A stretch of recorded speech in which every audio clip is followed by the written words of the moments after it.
run an oil and gas podcast network, but my degree's in wildlife management. So for any young people that are listening, that's a perfect example of how you may try to plan your life, but the journey may bring you somewhere else. The world thinks our industry is destroying the planet. That's a big bias that's affecting our ability to recruit talent, to operate. If your life had a theme song, what would it be? It'd be a theme song from Mortal Kombat. That movie probably came out in the 90s. The oil and gas industry is not going anywhere. It is changing for the better and will continue to change.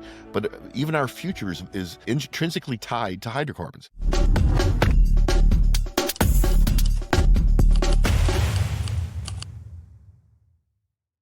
This is the Oil and Gas Breaking Bias show, where we are going to invite industry leaders to talk about their journeys and also technologies of tomorrow, in an effort to break some of the biases that might have formed around this energy industry. Hello, everyone. I hope you are happy and healthy. I'm Anand Jha, and you are listening to the Oil and Gas Breaking Bias show. Today, I'm happy and excited because we are joined by Mark LaCour, an industry veteran with 25 years of experience. From selling over 300 millions into oil and gas industry to leading sales strategies around the world, he has worked across the North Sea, Gulf of Mexico, Middle East, and beyond. Now he is editor-in-chief of the Oil and Gas Global Network, the home of top oil and gas podcasts with millions of downloads worldwide. As an author, speaker, and board member, Mark is passionate about sharing industry stories and also shaping the future of next-generation energy leaders. And also, I would like to mention, he's inspired me to start my own podcast. So with that, let's deep dive into his leadership journey and also get his views on the biases that might exist in this energy industry. Mark, I'm very happy to have you here today. You know I have to come on your show. Like, we just had to do this.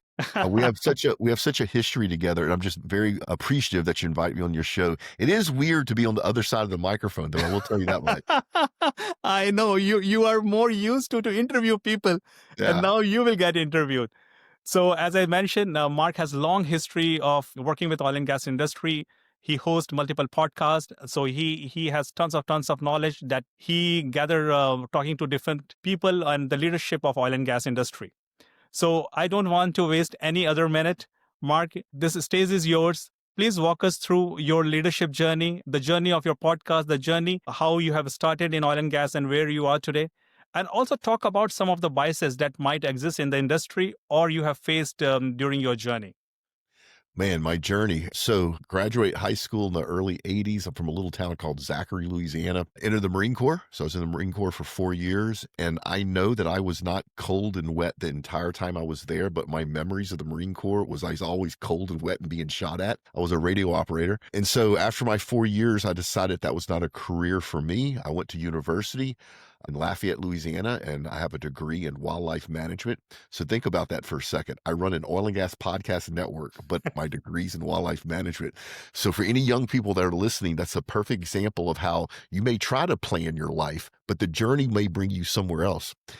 After I got my degree in wildlife management, I was slapped in the face with reality. This was in the late 80s, and the only job I could get was with the wildlife and fisheries for $14,000 a year, which even then was not enough to live on. So I started applying for jobs in the newspaper. This was before the internet. You actually would look in the Sunday newspaper, and there was a job listing place. And I had this startup that looked promising, although I didn't know what they did. It was called Cellular One. And I ended up interviewing for the job and getting it. I still didn't know what the company did. And come to find out, they did something very novel, which was cell phones. Back then, it was the very beginning of the cellular phone craze. Cell phones were expensive. They only worked in certain parts of the country. They consumed so much power that you had to have them mounted in your car. There wasn't even bag phones yet. And there was no such thing as a portable cell phone. And that led me to go work for the local phone company in the East, which was Bell South. And they basically gave me all of their oil and gas accounts because no other salesperson in the company wanted to deal with Exxon and Chevron and Halliburton because they were a pain in the butt. And I just wanted the job. So I took it. I knew nothing about the oil and gas industry. In fact, my first meeting with anybody in the industry was with a Chevron procurement person in San Ramon. I flew out to California. I was in my suit, my red tie, and my briefcase. I walked in 30 minutes early, stuck my hand out and said, "Hi, I'm Mark LaCour. I'm your no Bell South rep." And my contact at Chevron looked up at me, did not shake my hand. And you may have to bleep this out because I don't know if your show's explicit or not. But he looked at me in the square in the eyes and said, "We have been paying tariff rates to your company for over 80 years. Why the should I even be talking to you right now?" That was my first oil and gas conversation. That's funny. And then you must have felt really bad about this industry, how rude it is. Then I got to know the industry and I let all my customers know that I would always put them first over even my own company. And they welcomed me in and on it. And it was a wonderful thing. The first time I ever went offshore, I don't want to say the name of the service company, but it's one of the largest service companies in the world. I knew their Gulf Coast business unit leader, and I told him I had never been offshore. And he said, "Come meet me at the heliport on Wednesday." And just because I was with the service company, we flew offshore. You can't do that now. There's too many Yes. regulations and rules. But I got to see the moon pools and a mud pump and the cruise quarters, right? Same way my first refinery tour was with the Chevron Pascagoula Refinery, Mississippi. I knew the refinery manager and I said, "I don't know what a refinery does." He goes, "Let me show you." I spent 2 days there, him riding me around inside the refinery, explaining what refineries do. And it was a beautiful time. So I got to learn the industry from the ground up. And the best thing from a sales point of view is that I got to see the entire industry at the same time. So I didn't only grow up in upstream or in midstream or downstream. I saw it all. I saw how they all work together. This group gets it out of the ground. This group moves it. This group turns it into products. And these companies do all the work that the oil and gas industry doesn't want to do. And so it was a great way to learn the industry. And I wish more people had that experience now, that hands-on experience where you actually get to touch it and see it and learn from the experts themselves. I can imagine. Just one thing you highlighted about this industry still in silos, like upstream, midstream, downstream. You already talked about. Sometimes we say we also put people in silos, like Yes. you belong to this stream and all those things. But as you say, like it's good to have that knowledge overall, like about the industry itself.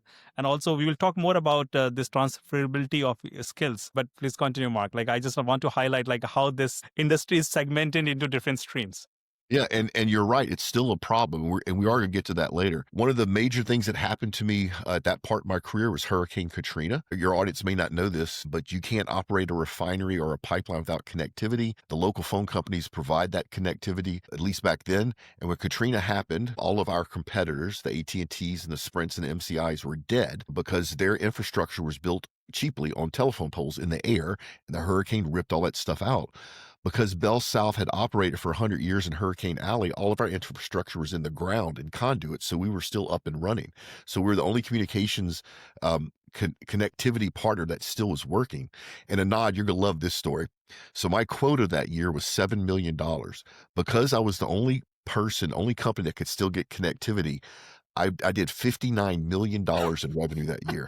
And my sales manager the next year tried to change my quota from $7 million to $30 million. And I said, "No way, unless you can promise me there's another natural And then disaster." But during Katrina, I did stuff that broke company policy, that broke FCC law. New Orleans was flooded. The day New Orleans flooded, I was in a super major helicopter over New Orleans watching it flood. Our technicians were out there doing repairs. I pulled people. Now remember, Anand, I'm a frontline salesperson. I pulled people out of retirement. I had no authority to do that. I pulled some older guys out of retirement that understood microwaves. We did a microwave shot from our CO in downtown New Orleans and Pointers to the Exxon Chalmette refinery. We got that talking, and then I had them break into the AT&T cabinet, which broke FCC laws. We took that microwave connection and connected to some AT&T fiber, brought it back to Houston. All of a sudden, that refinery came back up and started producing fuel. And we did that over and over and over again. And my customers at that point quit being customers and became friends. And I became part of their team because it was all hands on deck. This wasn't about contracts and price. This was about getting services back up as quickly as possible. And that happened a very long time ago. To this day, I still benefit from those relationships that I definitely. formed during that time. And you know this about the oil and gas industry. When something bad happens, they want partners that will help them. They don't want your company. They want to know you. So if they pick up the phone and something bad happens, they want to know that you can help. And if you help, you're now on the inside, which is what happened to me, which is a great experience. Definitely. So you already highlighted one thing about this. This industry looks big, but it's very close industry. People know each other, and you could be successful selling once, but if it does not work, then that's the last day you might be selling to this industry. So it's a point for everyone. Like as you mentioned, Mark, like you stepped up when it was needed, and that's as industry wants. So when you step up, then that relationship goes forever. And as we talked about, Mark is serving this industry more than 2 decades, and he just mentioned about those relationships he has started multi decades ago. It still exists, And and that's still how it is. beneficial. After Katrina, I did a startup. I think everybody has a startup under their belt. That was a learning experience because I just assumed that people would still talk to me because it was me, not my company. Well, if you're in sales, you know that that's wrong. If your customers don't know your company, they're not going to talk to you. When you work for a startup, you have no brand recognition. Yes, yes, Then I started my own company, my first company, Modal Point, which is a market research company focused on oil and gas, very successful. And back in 2011, my marketing person from Modal Point came to me and said, "Hey, we should start a podcast to promote Modal Point." And Anand, I looked at him and said, "That's the stupidest thing that's ever come out of your mouth. Nobody listens to podcasts." In my defense, in 2011, nobody was listening to podcasts. definitely. Apple had introduced a piece of hardware called an iPod, but everybody was using it for music, not Yes, not podcasts. for And the podcast. podcast genre was dying. And for your audience member that have young children, you're going to relate to this. He literally asked me every day for 37 days. And on the 38th day, he just wore me down. And I said, okay, just so he would shut up and leave me alone. And what I didn't know is we started the first oil and gas podcast in the world. That's Oil and Gas This Week, which is now number one, has always been number one. Yes. And that's what led to this empire that I sit on now. Today, we have 30 different shows focused on the oil and gas space. We have 3 more we're working on now. We just opened a studio in Midland, Texas, for your audience that's in the heart of the Permian. So my story is funny because I thought the podcasting idea was stupid and I was wrong, right? And so here we are, both of us on a podcast, all from that little journey I just explained. Oh, that's amazing, Mark, and I love it. Like where you have started as a Marine, as a wildlife management. Your education was in wildlife management, and from there now you're running a podcast on oil and gas. But that journey is incredibly inspiring, I will say. Like, and it also tells like it doesn't matter where you start, your end goal could be anything different, but you have to work towards it. During that interesting journey, or during that journey, Mark, have you came across any stereotype and bias? Maybe the people look onto you, or maybe something about yourself. Yeah, so there's been a bunch of biases. I want to talk about a couple biases that have disappeared because I'm very proud of my industry. When I first started this industry, the only women I saw were in the offices. They were administrative tasks. You fast forward to now, and there's women technicians, there's women engineers, there's women petroleum engineers, there's women out there on the rigs, on the pipelines, and I love it. In fact, I'll give you an interesting statistic.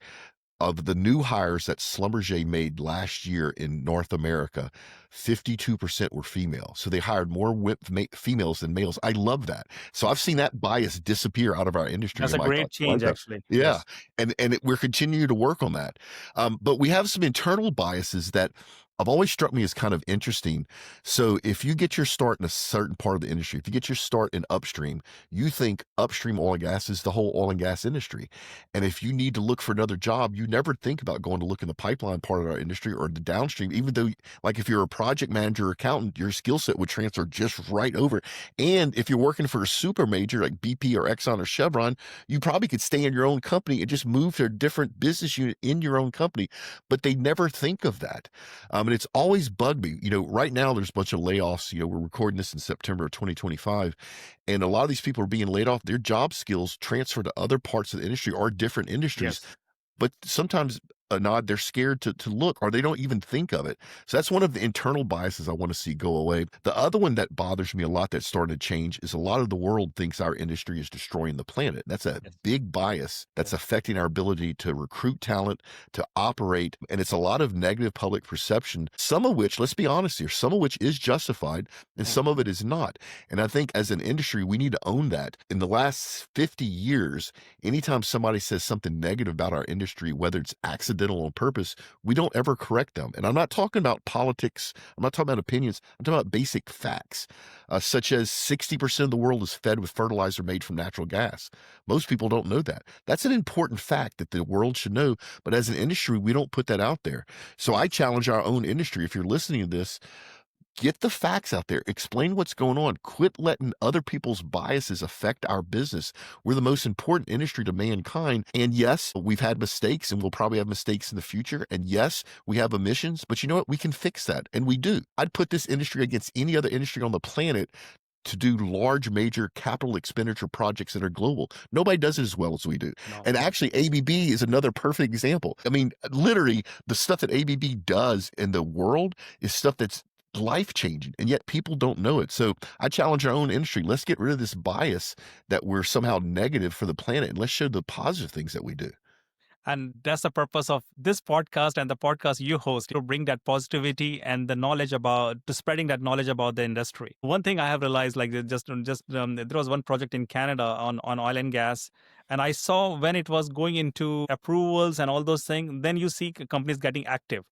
But when there's nothing is happening, then nobody knows about that company, what they are doing. So we need that consistency.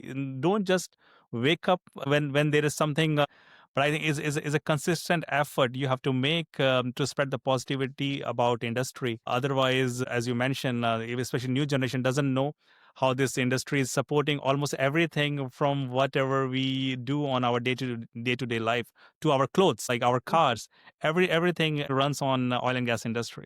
Yeah. And it's our future. At some point, our sun will run out of hydrogen. It will go through something called a red dwarf stage and will literally burn the earth until it disappears. Now, that's way off in the future, but in order for us as a species to survive that, we can't out engineer that. We No. have to get off this planet. And the only fuel that has enough energy density to get us out of our gravity well is hydrocarbons. And the universe is full of hydrocarbons, both organic and inorganic hydrocarbons. It's a very natural fuel that's everywhere.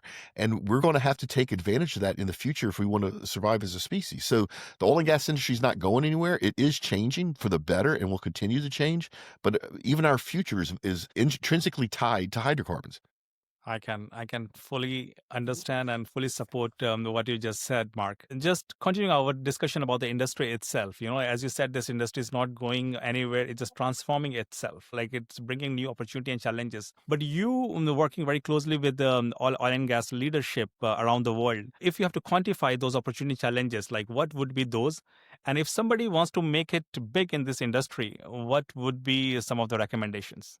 So a couple things I've seen recently that I just love. This is an extremely competitive industry, like no other industry you've seen. And up until recently, a lot of companies held certain processes, certain engineering talents, certain buckets of data as super important to their business, and they didn't share it, and it was locked down. Now I'm seeing the industry cooperate across lines. I've seen competitors work together, and it's better for everybody. A nod, ExxonMobil's using open source software. I would have lost money on that 10 years ago. I would have said, no way ExxonMobil will ever use open source software, because they want everything to be theirs. So you're seeing the culture of the industry change geographically, culturally, across countries. All of a sudden you're seeing a lot of cooperation between the Middle Eastern companies and the European and the Western. And I love all of that. And we need more of that. So we're seeing that happen. But the other thing I think is amazing is there's Generation Z. So I keep calling the millennials the new generation, but the oldest millennials now in their 40s. They're mid-level management. They're directors and VP. This younger generation that's just in college and universities, Generation Z, is amazing. And they're looking at our industry with open eyes. And so as an industry, we need to encourage these young people to come in our industry. This is a great industry to work in. I don't care if you want to be an accountant, or if you want to be a meteorologist, or if you want to be a data scientist. We want you. We have spaces for you, and we do really cool stuff. So I think the future of our industry is promising, but it's changing, and it's, quite frankly, it's needed to change for 25 years. And we're seeing new technology come in. Typically our industry is slow to adopt anything new because it's a risk, and we're a risk adverse industry. I would put AI adoption, I'd put oil and gas as the number one industry right now that's adopting AI. Now, there's reasons for that, but the fact that we're doing it so quick and we're making it valuable, and it's driving real business metrics, and it's making things safer, both for the people and the environment, is just wonderful. And once again, we just need more of that, and it's happening. I can imagine it's a very, very interesting times in this industry. And also, you mentioned about that partnership between competitor, and also like that partnership is going beyond. I have seen like end user, EPC, vendor, they're working together to find the right solution. Right.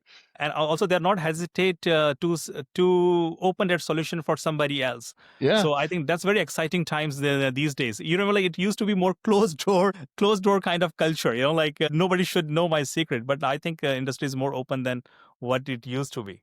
Yeah, and you mentioned EPCs. I'm seeing some amazing deals where the EPCs are opening their books to their customer, which is, the big super majors. And instead of having a lump price for this new refinery they need to build, the EPC is open and transparent. It goes, here's my margins. Like literally Exxon or Chevron, here's my margins. We want to keep it around 20%. And Exxon and Chevron's like, that's great. We'll make sure you make money because we want you to build a good facility for us. And so it's no longer vendor against buyer. Now it's partnerships happening. Now, there's still some of the the old stuff there, but Yeah, I yeah. love where this industry is going, where it's Yes. more about working together and helping everybody. Yes, yes. And also one change, Mark, I like to mention here, the specs, like this industry had very high standard, and they had platinum specs for almost everything. Even they buy motor drives or anything that they buy. But now also they're going towards more and more industry specs. They are going more and more harmonizing different specs. They're Yeah. talking to each other to find the right balance. And I think that's good for everyone, like the cost will be low and the industry will be more and more competitive against any source of energy that we see in the world today. And you're seeing us finally look outside our own industry. You remember this. You've been in this industry for a long time. It used to be if your product was not sold to an oil and gas company, no matter how good it was, they didn't even want to talk to you. And now all the major companies have their own their own venture capital groups. Yeah. And Yes. so they're actually looking for this startups that are helping them. Yes. When I was younger, Exxon would not do business with a startup because it was a Yes. risk. Now they're encouraging and funding and helping startups. And so once again, if you're a young person and you have a great idea and you want to grow a company and exit, look at our industry. We have cash. We're looking for solutions, and it's a great partnership. Nothing can be better than this time. Yeah. That's great, Mark. So continuing the theme of your journey, like, yeah, as we already talked about where you have started, where you came, but if you have given an opportunity to reflect your journey, what changes you might make? Oh, what changes I might make? I would have gotten oil and gas quicker for sure.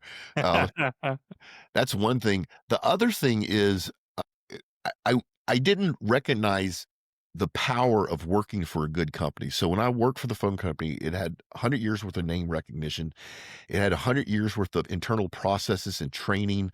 And some of that stuff when I worked there, Nod used to get in my way and I used to get aggravated at it. The one thing that bothered me the most is I would hear this all the time from my manager. Well, we've never done that before. And it would frustrate me.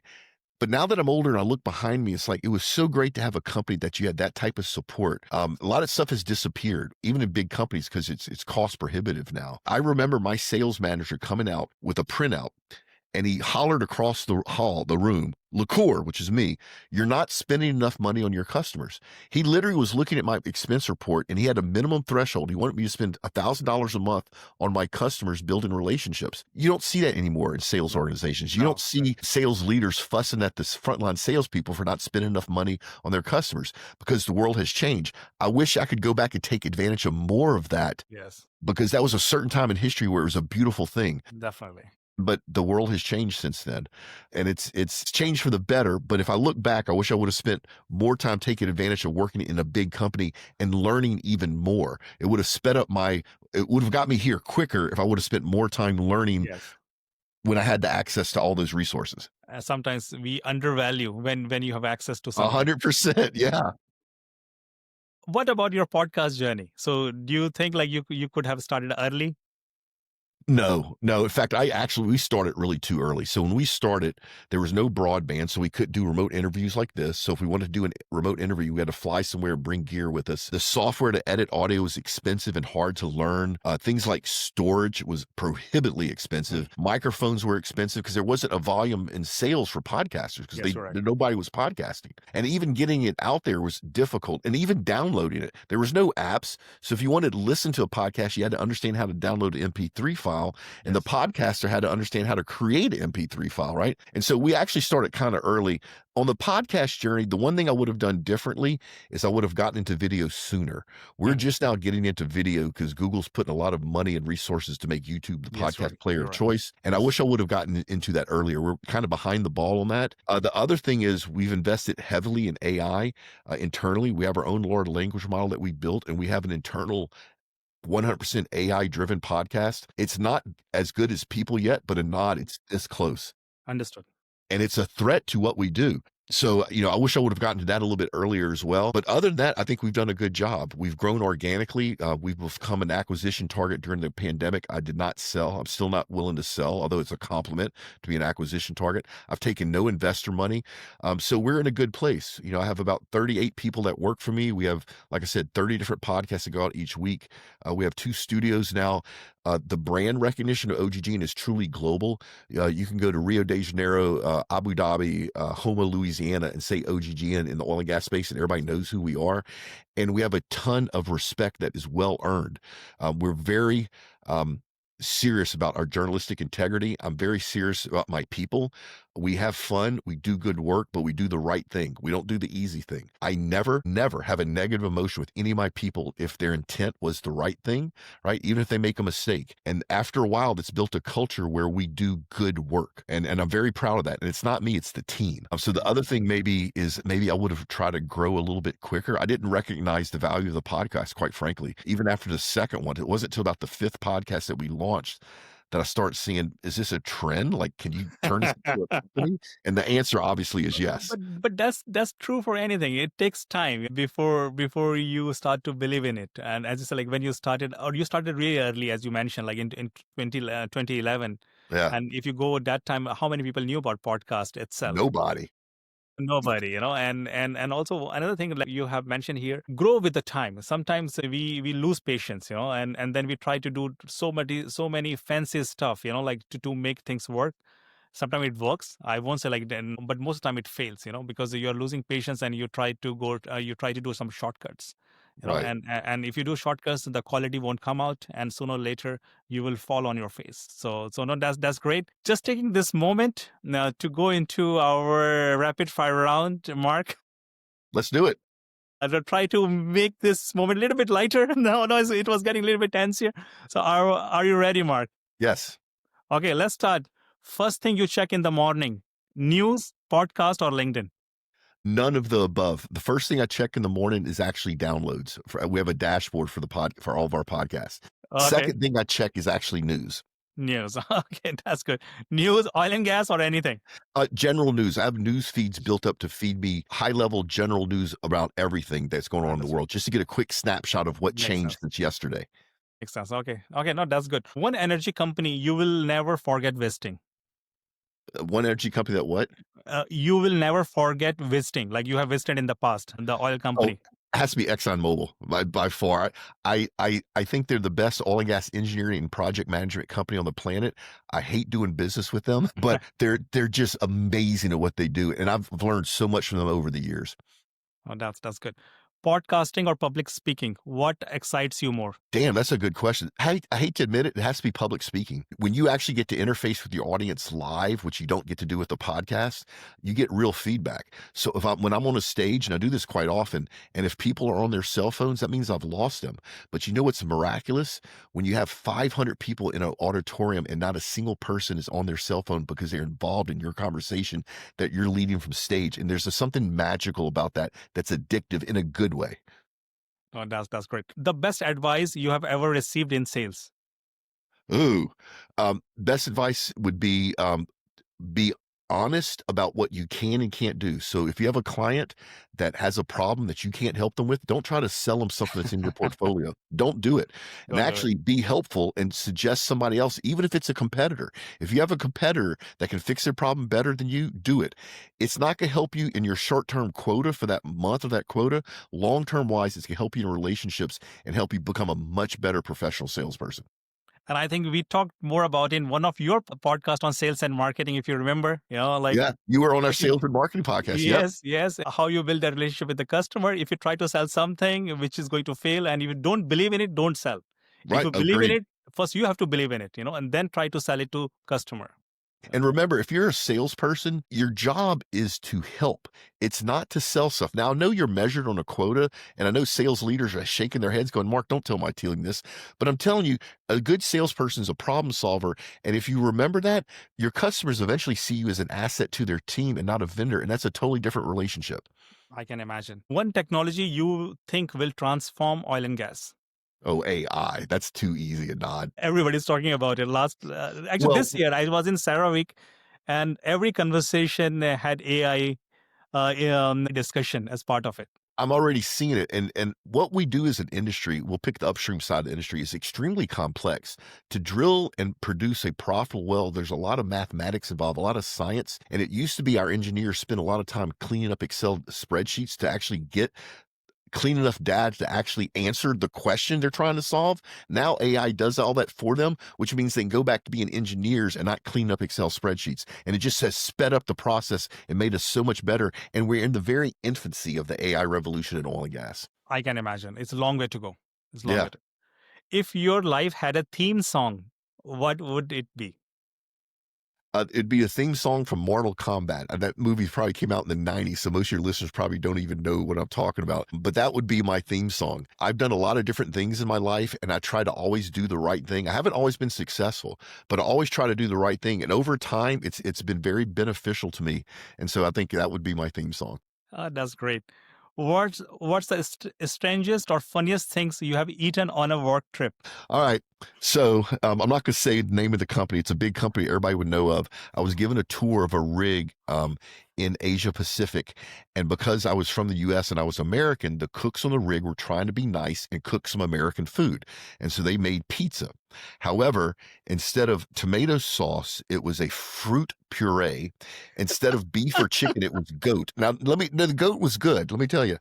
And instead of the typical vegetables we have, onions and jalapenos and tomatoes, it was peas, was the vegetables that they had on there. And then the cheese was a fermented cheese, which has a totally different flavor than the cheese we're used to here in Europe. So it looked like an American pizza, but when you took your first bite, it didn't taste anything like it. But I will give them credit. They were being nice and they were trying to make American food that they had never made before with the ingredients they had on the rig. But that was a strange one. At least they tried. Yeah, they tried. They tried. And also for our listeners, is a new recipe now. If you want to try, you can try by yourself and let us know how it tastes. No, that's great. No, you did really good, Mark. And and I was not expecting anything less from you on this rapid fire round. No, that's great. Like, many things to come to know from your side. But let's continue the theme of understanding about this industry. We have discussed about many things, like how you have started your journey, like your education, like you work across different companies. Then we talked about how this industry is transforming. But you have to summarize everything as one key takeaway for our listeners. What would be that be? One key takeaway is change is inevitable. Um, don't change for change's sake, but understand and try to look a little bit ahead. You can, if you do it enough, you can figure out where things are going to end up. Strategic thinking is basically taking the data you have now and trying to predict what's going to happen in the short-term future. And we all have the ability to do that. Yeah. And if you do that, you can help guide your career.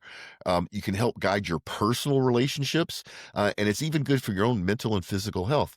I mean, all of us probably could spend a little bit more time working out, probably spend a little bit more time in nature. And in order to do that in our busy world, you have to plan for it. It has to be in your calendar. So if you don't spend that time looking ahead, you're not going to get there. And you don't have unlimited days on this planet. You have a limited time here. So make the best use of it. And like I said, just thinking ahead a little bit will help improve the quality of not only your life, but those around you.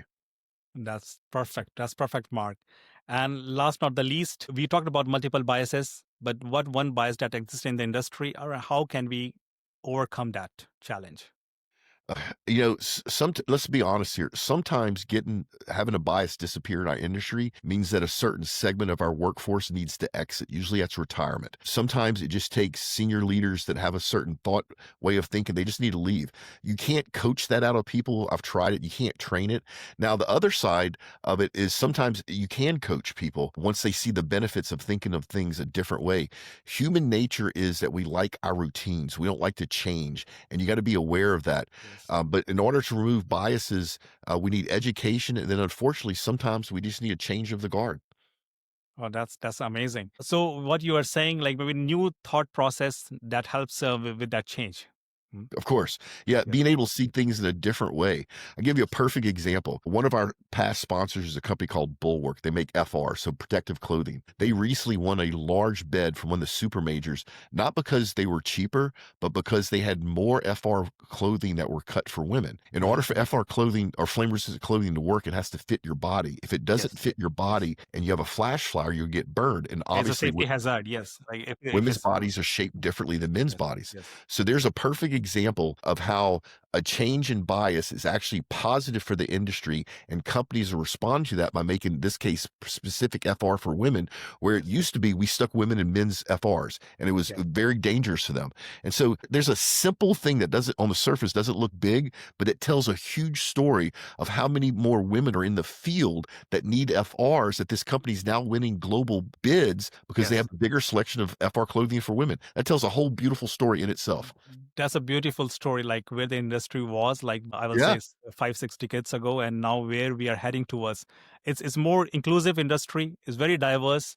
As you mentioned about you worked in Gulf of Mexico to Middle East to Asia, so it's very diverse, and I think there is an opportunity for everyone to make a big in this industry, and that's the message we want to give here. So if you are looking to be part of this industry, it's never late, and you can be part of it. And we want you here. I promise you, no matter what you do, we have a place for you. If you're an 18-year-old kid and your friends and your family are making fun of you because you're obsessed with drones and you're a drone geek, BP's number 2 position they can't hire enough of is drone pilots. You can make $180,000 a year flying a drone for BP. So anything that you do, anything you want to do, bring it to the industry. We want you. Come join us. That's excellent, Mark. So now I wish we had more time, but everything has to stop. So before I will sign off today, anything to add here? Love the journey that you're on. And we talked about this before we turned the microphones on. I've helped you start your journey. All of your success is because your efforts, not me. But now you've helped other people start their journey, and those people help other people start their journey. So just by helping one person just a little bit, there's a domino effect, and it helps make the world a better place. And so thank you for having the courage to start your own podcast. And thank you for helping others do the same. And you are inspiration behind my journey. And as you said, like I'm trying to do the same for other people.